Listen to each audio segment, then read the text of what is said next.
Winter வரப்போகுது. Winter வர்றதுக்கு முன்னாடி ரஷ்யா அவங்களுடைய படையை வாபஸ் வாங்குறாங்க. உக்ரைனுக்கு தேவையான பலவிதமான ஏர் டிஃபென்ஸ் சிஸ்டம் அப்படிங்கிறது தான் இப்போ ரொம்ப பெரிய நாடுகள்லேருந்து அங்கே இறக்குமதி பண்ணிட்டு இருக்காங்க. ஸோ வின்டருக்கும் ஏர் டிஃபென்ஸ் சிஸ்டத்துக்கும் என்ன சம்மந்தம் இருக்குது? ஏன் ரஷ்யாவினுடைய படைகள் வாபஸ் வாங்கணும்? அதுக்கு பின்னாடி இருக்கக்கூடிய காரணங்கள், இதை 2 பார்ட்டாக பார்க்க போகிறோம். முதல் பார்ட் இந்த யுத்தத்துக்கு முன்பு, செகண்ட் பார்ட் இந்த யுத்தத்தின் இந்த வின்டர் சீசன் அப்படிங்கிறது. ஏன்னா யுத்தம் இந்த 270-80 நாட்கள் இதை ஃபுல்லாக கம்ப்ளீட்டாக பார்த்துட்டோம். ஸோ இந்த இடைப்பட்ட இடத்த விட்டுட்டு யுத்தத்துக்கு முன்னாடி அடுத்ததாக வரப்போகக்கூடிய வின்டர் சீசன் எப்படி இருக்குன்னு பார்க்க போகிறோம். இது யுத்தத்திற்கு முன்னாடி. அன்பு தமிழஞ்சங்களுக்கு தமிழ் பொக்கிஷத்தின் வணக்கங்கள்.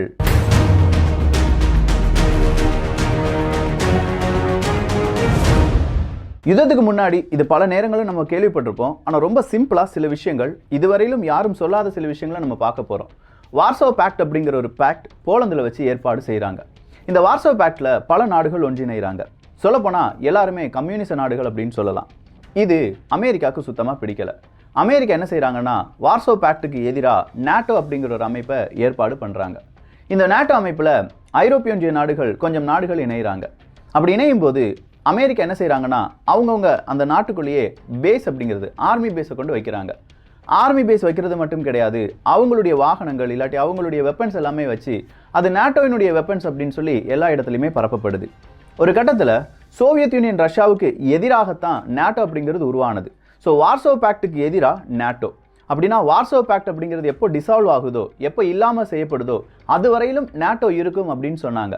சோவியத் யூனியன் ரஷ்யா சிதறுண்டு போகுது, ரஷ்யாவாக மாறுது. பல நாடுகள், சோவியத் யூனியன் ரஷ்யாவில் இருக்கக்கூடிய பல நாடுகள் திரும்பி போகிறாங்க.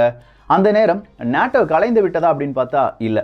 ஸோ அங்கேருந்து மறுபடியும் நாட்டோ அப்படிங்கிறது உருப்பெற ஆரம்பிக்குது. கரெக்டாக சொல்லப்போனால் 1990 இந்த சோவியத் யூனியன் ரஷ்யா அப்படியே அழிவு நிலைமையில் இருக்கும்போது தான் இந்த பெர்லின் சுவர் அப்படிங்கிறதுலாம் உடைக்கப்படுது. ஜெர்மனி 2 ஜெர்மனியாக இருக்கிறது முழு ஜெர்மனியாக மாறுது. அந்த நேரத்தில் கிளின்டன் அட்மினிஸ்ட்ரேஷனுக்கும் கோர்பச்சேவ் அவர்களுக்கும் இடையே ஒரு ஒப்பந்தம், அது பேச்சு வழக்கில் ஒரு ஒப்பந்தம். ஜெர்மனி அப்படிங்கிறத ஒன்றாக்கிக்கோங்க, அந்த ஜெர்மனி வர நீங்கள் என்ன செஞ்சுக்கோங்க, நாட்டோவை கொண்டு வந்துக்கோங்க, அதுக்கு பிறகு 1 இன்ச் கூட நீங்கள் நாட்டோவை கொண்டு வரக்கூடாது அப்படிங்கிறது தான். ஸோ 2 நபர்களும் சந்தித்து கொண்டார்கள், பேசிக்கொண்டார்கள். இந்த ஒப்பந்தம் கையெழுத்து ஆகப்படவில்லை. ஏன்னா இது கையெழுத்து ஆகிறதுக்கு ஒரு டாக்குமெண்ட்டாக மாற்றப்படலை. இப்படி நாட்டோ அப்படிங்கிறது ஜெர்மனி வரை வந்துருச்சு. இந்த ஜெர்மனிக்கு பிறகு, அதாவது இப்படி ஒரு அக்ரிமெண்ட் 1990க்கு பிறகு என்ன நடக்குது அப்படின்னு கேட்டிங்கன்னா, 2000 வருது, 2001 இந்த காலகட்டத்திலலாம் ரஷ்யாவில் இருக்கக்கூடிய நபர்களுக்கு பெரும் கோபம் அப்படிங்கிறது வருது. கோர்பச்சேவ் அவர்கள், ஏன்னா கோர்பச்சேவ் அவர்கள் நாட்டை வித்துட்டாரு, அமெரிக்காவினுடைய நாட்டோ படைக்கு எதிராக போராட முடியாமல் நாட்டை வித்துட்டார் அப்படின்னு சொல்கிறாங்க. ஒரு கட்டத்தில் புட்டின் அவர்களும் இதே வார்த்தையை சொல்ல ஆரம்பிக்கிறார். அடுத்ததா புட்டின் அவர்கள் ரஷ்யாவினுடைய தலைமை பொறுப்புக்கு வரார். 2007 வருஷம் மியூனிச் செக்யூரிட்டி கான்ஃபரன்ஸ். இந்த மியூனிச் செக்யூரிட்டி கான்ஃபரன்ஸில் ரொம்ப பெரிய அளவில் பேசுகிறார் புட்டின் அவர்கள். அந்த நேரத்தில் அவர் சொன்னது, why do you need to move your military infrastructure to our borders அப்படிங்கிறது தான். ஏன் உங்களுக்கு என்ன தேவை வருது, எங்களுடைய எல்லை இல்லாட்டி எங்கள் நாட்டுக்கு எல்லை பக்கத்தில் வந்து உங்களுடைய ட்ரூப்ஸை கொண்டு நிப்பாட்டுறதுக்கான தேவை என்ன வந்தது அப்படின்னு சொல்லி 2007 கேட்குறார். மனுஷன் இப்படி கேட்ட உடனே நாட்டோவுக்கு ஒரு விஷயம் புரிஞ்சிருச்சு, இவர் கண்டிப்பாக நாட்டோவுக்கு எதிராக என்னமோ செய்வார் அப்படின்னு சொல்லி. 2022 தானே நமக்கு இந்த பிரச்சனைலாம் பெருசாக தெரியுது. நான் சொல்கிறது 2007 நாட்டோ அவங்களுடைய பாலிசியை சேஞ்ச் பண்ணுறாங்க, ஓப்பன் டோர் பாலிசியாக மாற்றுறாங்க. இந்த ஓப்பன் டோர் பாலிசினா யார் வேணாலும் நாட்டோவில் சேர்றதுக்கு அப்ளிகேஷனை போடலாம். அதுவரையிலும் நாட்டோ தொடங்கப்பட்டதுக்கான அந்த வரலாறை அப்படியே மூடி மறைச்சிட்டு ஓப்பன் டோர் பாலிசி அறிவிக்கிறாங்க. ஸோ 2007க்கு பிறகு நாட்டோவுடைய எக்ஸ்பான்ஷன் அப்படிங்கிறது 3 முறை 4 முறை அப்படிங்கிறது எக்ஸ்பேண்ட் ஆகிட்டே இருக்கு. அப்போது தான் ரஷ்யாவினுடைய அதிபராக இருக்கக்கூடிய புட்டின் அவர்கள் சொல்கிறாங்க, no Russian leader could tolerate அப்படிங்கிறது. இப்படி ஒரு எக்ஸ்பான்ஷனை எந்த ரஷ்யாவினுடைய தலைவரும் ஏற்றுக்கொள்ள மாட்டார் அப்படின்னு சொன்னதுனால ஏதாவது ஒன்று செய்யணும் அப்படின்னு சொல்லி ரஷ்யா ரொம்ப பெரிய அளவில் கோபம் அடைஞ்சுக்கிட்டே இருக்காங்க. இந்த கோபத்தை இன்னும் கொஞ்சம் அதிகப்படுத்துறதுக்காக போலந்து, செக் குடியரசு, ரொமானியா இது எல்லாத்தையுமே நாட்டோ படையில் இணைக்கிறாங்க அமெரிக்கா. இப்படி நாட்டோ படையில் இணைந்த இந்த நாடுகள் எல்லாமே சோவியத் யூனியன் ரஷ்யாவில் மிக முக்கியமான நாடுகள். சொல்லப்போனால் ரஷ்யாவினுடைய கவச நாடுகள் அப்படின்னு சொல்லலாம். ஸோ இந்த நாடுகள் எல்லாமே இணைந்த பிறகு இந்த நாட்டிலையும் வெப்பன் சிஸ்டத்தை கொண்டு வைக்கிறாங்க. போலந்துலலாம் ஏஜிஸ் வெப்பன் அப்படிங்கிற வெப்பனை வைக்கிறாங்க. இந்த ஏஜிஸ் வெப்பன் அப்படிங்கிறது ஒரு டியூல் ரோல் வெப்பன். ஒரே ஒரு சாஃப்ட்வேர் அப்டேட் போதும். அதாவது இப்போ போலந்தில் நிறைய விதமான வெப்பன்ஸ் இருக்குங்க. எல்லாத்தையும் அவங்க என்ன சொல்லுவாங்கன்னா டிஃபென்சிவ் வெப்பன்ஸ் அப்படின்னு சொல்லுவாங்க. ஏன்னா நாட்டோவில் இருக்காங்க, நாட்டோவில் இருக்கிறதுனால அவங்களுக்கு நாங்கள் இந்த மாதிரி டிஃபென்சிவ் வெப்பன்ஸை கொடுப்போம் அப்படின்னு சொல்லுவாங்க. ஸோ இந்த டிஃபென்சிவ் வெப்பன்னா எதிரி நாட்டவர்கள் ஒரு போர் தொடுக்கிறாங்க. இப்போ அங்கேருந்து ஷிப் இருக்கும். இப்போ போலந்தினுடைய ஒரு ஷிப் இருந்துச்சுன்னா அங்கேயும் இந்த டிஃபென்சிவ் வெப்பன் இல்லாட்டி ஏஜிஸ் வெப்பன்ஸ் அப்படிங்கிறது இருக்கும். ஸோ எதிரி நாட்டவர்கள் ஏதாவது குண்டுகளை போடுறாங்கன்னா அதை தடுப்பதற்காக மட்டும்தான் இந்த வெப்பன்ஸை அவங்க பயன்படுத்தணும். ஆனால் ஏஜிஸ் வெப்பனை பொறுத்த வரைக்கும் இல்லாட்டி இந்த டியூல் ரோல் வெப்பனை பொறுத்த வரைக்கும் ஒரு சின்ன சாஃப்ட்வேர் அப்டேட் தான். அந்த சாஃப்ட்வேர் அப்டேட்டை நம்ம செஞ்சிட்டோம்னா இதை ஒஃபென்சிவாக பயன்படுத்தலாம். எந்த விதமான பிரச்சனைகளும் கிடையாது. நாட்டோவினுடைய ஆர்டிகல் 4 ஆர்டிகல் 5க்கு பிறகு இது ஒஃபென்சிவாக மாற்றுறதுக்கான அந்த உரிமை யார்கிட்ட இருக்குது? அமெரிக்காட்ட இருக்குது. ஸோ இந்த மாதிரி வெப்பன் சிஸ்டத்தை எல்லாமே போலந்தை சுற்றிலாம் வைக்கும்போது இப்போ ரஷ்யாவுக்கு மறுபடியும் ஒரு கோபம் வருது. சரிப்பா, இவ்வளோதானா, இதுக்கு மேலே எக்ஸ்பெண்ட் ஆக மாட்டாங்களா அப்படின்னு சொல்லி யோசிச்சுட்டு இருக்கும்போது தான் எகெயின் 2014 உக்ரைனில் என்ன செய்கிறாங்கன்னா ஒரு பெரிய இராணுவ புரட்சியை ஏற்படுத்தி அங்கே பலவிதமான ஆட்சி மாற்றத்துக்கு வழிவகுக்கிறாங்க. இந்த நேரம் நல்லா புரிஞ்சுக்கோங்க, இன்னும் ரஷ்யா என்ன செய்யலை, கிரீமியாவுக்குள்ளே என்ட்ரு ஆகலை. ஸோ கிரீமியாலேயே ஆட்சி மாற்றம் அப்படிங்கிறது வருது. கிரீமியாவுக்குள்ள ஆட்சி மாற்றம் அப்படின்னு வரும்போது அங்கே யார் வராங்க அப்படின்னு பார்த்தா pro Europe, pro America, pro நாட்டோவை சார்ந்த ஒரு நபர் அங்கே தலைவராக்கப்படுறார். ஸோ உக்ரைனுடைய ஒரு தலைவராக மாறுறாரு ஆர்சனி எட்டன்ஸ்வேக் அப்படிங்கிறவர். இந்த ஆர்சனி யார் அப்படின்னு கேட்டிங்கன்னா ஒரு ப்ரோ நாசி ரீவிஷனிஸ்ட் அப்படின்னு சொல்லலாம். ஸோ ப்ரோ நாசி தலைவரை இங்கே உக்ரைனுக்குள்ளே கொண்டு வந்து அவர் என்ன சொல்கிறாருன்னா அவருடைய முதல் வார்த்தையே நான் என்ன செய்ய போகிறேன், கிளீன்ஸ் சப் ஹியூமன்ஸ் அப்படின்னு சொல்கிறார். இங்கே இருக்கக்கூடிய அழுக்கு படிந்த மனிதர்களை அப்புறப்படுத்த போகிறேன் அப்படின்னு சொல்கிறார். அதுக்கு காரணம் இருக்குது. இந்த டோன்பாஸ் ரீஜன் இருக்குது பார்த்தீங்களா, Donetsk people's republic, Luhansk people's republic, DPR LPR அப்படிங்கிற பகுதி. இந்த 2 பகுதிகளிலுமே ரஷ்ய மொழி பேசக்கூடிய ரஷ்யர்கள் நிறைய பேர் இருந்தாங்க. உக்ரைனியர்களும் ரஷ்ய மொழி பேசக்கூடிய நபர்கள் இருந்தாங்க. கிட்டத்தட்ட 60லேருந்து 80% மக்கள் இருந்தாங்க. ஸோ இவர் வந்ததோடு, இந்த ஆர்சனி வந்ததோடு என்ன சொல்கிறாருன்னா இனி யாருமே ரஷ்ய மொழி பேசக்கூடாது அப்படின்னு சொல்கிறார்.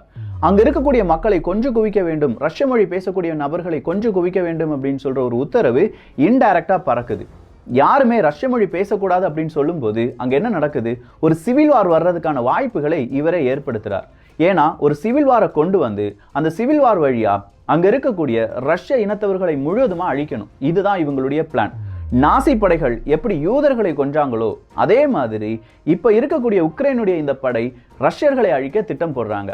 நல்லா கவனிச்சிங்கன்னா இது ஒரு எத்தனிக் கிளீன்சிங் அப்படின்னு சொல்லலாம். இனப்படுகொலை அப்படின்னு சொல்லுவோம் பார்த்தீங்களா, அதே தான் இந்த டிபிஆர் மற்றும் எல்பிஆர் பகுதியில் நடக்க ஆரம்பிக்குது. கரெக்டாக ரஷ்யா இந்த உக்ரைனுக்குள்ளே இன்வைட் பண்ணுறதுக்கு முன்னாடி, அதாவது கிரீமியாவை பிடிக்கிறதுக்கு ஒரு 4-5 தினங்களுக்கு முன்னாடி என்ன நடக்குது அப்படிங்கிறத நல்லா கவனிச்சுக்கோங்க. February 14, 2014 41 எக்ஸ்ப்ளோஷன் அப்படிங்கிறது நடக்குது, குண்டு வெடிப்புகள் அப்படிங்கிறது நடக்குது. ஆனால் அதே நேரத்தில் இவங்க எப்படி இந்த இனப்படுகொலை அப்படிங்கிறத அறிவிக்கிறாங்களோ February 21 அது 1481 குண்டுகளாக மாறுது. ஸோ 1481 குண்டு வெடிப்புகள் அப்படிங்கிறது நிகழ்ந்து அங்கே இருக்கக்கூடிய மக்கள் எல்லாமே கொல்லப்படுறாங்க. அதுக்கு முன்னாடி ரொம்ப பெரிய அளவு கோஷம் போட்ட ஒரு 39 நபர்களை ஒடிசா அப்படிங்கிற இடத்துல, இப்போ நம்ம நிறைய இடத்துல கேள்விப்பட்டிருப்போம், ஒடிசா துறைமுக நகரம் அப்படிங்கிறதுலாம் கேள்விப்பட்டிருப்போம். அந்த இடத்துல ரஷ்யாவுக்கு ஆதரவாக யார் இருந்தாங்களோ இல்லாட்டி ரஷ்ய மொழி பேசக்கூடிய நபர்கள் ஒரு 39 நபர்களை ஒன்றா வச்சு அவங்க முழுவதையும் தீக்கரையாக்குறாங்க, அப்படியே தீப்பற்றி எரிய வைக்கிறாங்க. யாராவது இனிமேல் ரஷ்ய மொழி பேசினா இதுதான் நடக்கும் அப்படின்னு சொல்லி அங்கே இருக்கக்கூடிய மக்களை அச்சப்படுத்துகிறது இந்த உக்ரைனுடைய pro America, pro Europe, pro நாட்டோவினுடைய படை. இதெல்லாம் பார்த்துட்டு இருந்த புட்டின் அவர்கள் என்ன செய்கிறாங்கன்னா இதுக்கு மேலேயும் நம்ம என்ன செய்யக்கூடாது, அங்கே விட்டு வைக்கக்கூடாது, அவங்களுக்கு எதிராக ஒரு போர் தொடுக்கணும் அப்படின்னு சொல்லி உக்ரைன் பக்கமாக அவருடைய முதல் காய் நகர்த்தல் அப்படிங்கிறது நகர்த்தப்படுது. அப்படித்தான் இந்த கிரீமியாவை இவங்க என்ன செய்கிறாங்க, பிடித்து எடுக்கிறாங்க. சப்போஸ் அந்த நேரம் அவர் சரியாக அந்த காய் நகரத்தில் செய்யாமல் இருந்திருந்தாங்கன்னா அர்மேனிய படுகொலை மாதிரி இல்லாட்டி தமிழர்கள் படுகொலை மாதிரி அங்கேயும் ரஷ்யர்களுடைய ஒரு படுகொலை அப்படிங்கிறது நடந்திருக்கும். அதை யாராலையுமே தடுத்திருக்க முடியாது. நாட்டோ படைகள் ஃபுல்லாக அவங்களுடைய காய் நகரத்தில் செஞ்சிருப்பாங்க. அசோ பட்டாலியன் அப்படின்னு சொல்லுவாங்க. இந்த அசோ பட்டாலியன் தான் நாளொன்றுக்கு இத்தனை ரஷ்யர்களை கொல்ல வேண்டும் அப்படிங்கிற உத்தரவுடன் எல்லாரையுமே கொன்னு குவிச்சிட்டு இருந்தாங்க அப்படிங்கிறதும் இங்கே குறிப்பிடத்தக்கது. ஸோ 2014 ரஷ்யா எடுத்த அதிரடி முடிவால தான் அமெரிக்கா கொஞ்சம் பொறி தட்டி நிற்கிறாங்க. என்னடா ஈஸியாக நடக்கும்னு நினைச்சது புட்டின் அவர்கள் இவ்வளோ காம்ப்ளெக்ஸாக மாற்றிட்டாரு, இனி கொஞ்ச நாள் ஆற போடலாம் அப்படின்னு சொல்லி தான் ஆற போடுறாங்க இந்த விஷயத்த. 2021 எகைன் இந்த பிரச்சனை வருவதற்கான காரணம் ஜெலன்ஸ்கி அவர்கள் ஒரு ப்ரோ அமெரிக்கனா மாறி வரார். ஜெலன்ஸ்கி அவர்கள் நாட்டோவினுடைய ஆயுதத்தை எங்க நாட்டுக்குள்ள வைக்கிறேன் அப்படின்னு சொல்றார். ஜெலன்ஸ்கி அவர்கள் நாங்க நாட்டோல இணைய போறோம் அப்படின்னு சொல்றார். எகைன் 2014 டோன்பாஸ் ரீஜனில் இருக்கக்கூடிய மக்களை காப்பாற்ற வேண்டும் அப்படின்னு சொன்னதுனாலையும் ரஷ்யா என்ன செய்கிறாங்க, நாங்கள் இந்த இடத்துல இராணுவ நடவடிக்கையில் ஈடுபட போகிறோம் அப்படின்னு சொல்லி ஸ்பெஷல் மிலிட்ரி ஆப்ரேஷன் அப்படிங்கிறத ஈடுபடுத்துகிறாங்க. ஸோ இந்த மாதிரியான ஒரு ஹிஸ்ட்ரி இருக்குது. இந்த ஹிஸ்டரி பார்க்கும்போது பக்கா ரஷ்யா சார்புடைய ஒரு ஹிஸ்டரி அப்படின்னு சொல்லி உங்களுக்கு தோணலாம். ஆனால் இந்த ஹிஸ்டரியை இப்படி நீங்கள் பார்த்தாதான் உலக அரசியலில் இந்த போர் ஏன் வந்தது அப்படிங்கிறது நமக்கு தெரியும். சரி, இது நிறைய பேருக்கு இப்போ இந்த விஷயங்கள் புரிஞ்சிருக்கும். எதுக்காக இந்த போர் வந்தது அப்படிங்கிறது தான். இந்த போர் வந்து கிட்டத்தட்ட 250 தினங்கள் கடந்துருச்சு. 250 தினங்களில் நிறைய தோல்விகள், நிறைய நல்லது, நிறைய கெட்டது, இது எல்லாத்தையுமே நம்ம ஃபயர் அப்டேட் வழியாக பார்த்துட்டோம். ஆனால் இப்போ ட்ரோன்ஸுக்கும் இல்லாட்டி அங்கே இருக்கக்கூடிய ஆர்டிலரி கன்ஸுக்கு மட்டும்தான் முக்கியத்துவம் கொடுக்குறாங்க. பல நேரங்களிலும் உக்ரைன் ஏர் டிஃபென்ஸ் சிஸ்டத்துக்காக மட்டுமே இயங்கிட்டு இருக்காங்க. அப்படிங்கிறதுக்கான காரணம் என்னன்னா, பனிப்பொழிவு வரப்போகுது. பனிப்பொழிவு வந்தா என்ன நடக்கும்? கண்டிப்பா அங்க இருக்கக்கூடிய பீரங்கிகளால இயங்க முடியாது. சாலைகள் முழுவதுமா பனி சூழ்ந்திருக்கும்.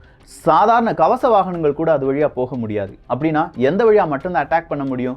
ட்ரோன் வழியா, வான்படை வழியா தான் அட்டாக் பண்ண முடியும். அந்த அட்டாக்கை இன்னும் கொஞ்சம் மேம்படுத்துவதற்கு ஆர்டிலரி கன்ஸ் எல்லாம் யூஸ் பண்ணலாம்.